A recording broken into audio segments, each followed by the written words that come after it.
আউযু বিল্লাহি মিনাশ শাইতানির রাজিম। বিসমিল্লাহির রহমানির রহিম। আজকে আলোচনা করব সহিহ বুখারী শরীফের 135 নম্বর হাদিস এবং 36 নম্বর হাদিস এবং 37 নম্বর হাদিস সম্পর্কে। তো এখানে ওযু সম্পর্কিত যে হাদিসগুলো বর্ণনা করা হয়েছে বিস্তারিত আলোচনা করব ইনশাআল্লাহ।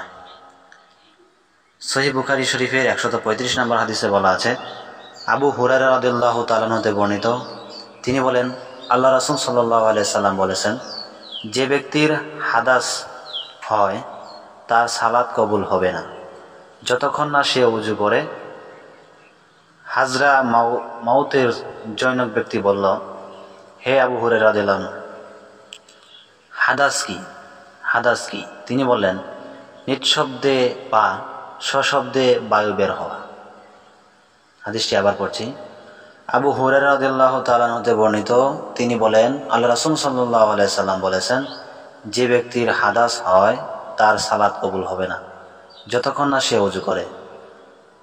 হাজরা মাউতের জনৈক ব্যক্তি বলল, হে আবু হুরায়রা রাদিয়াল্লাহু আনহু, হাদাস কি? তিনি বলেন, নিঃশব্দে বা সশব্দে বায়ু বের হওয়া।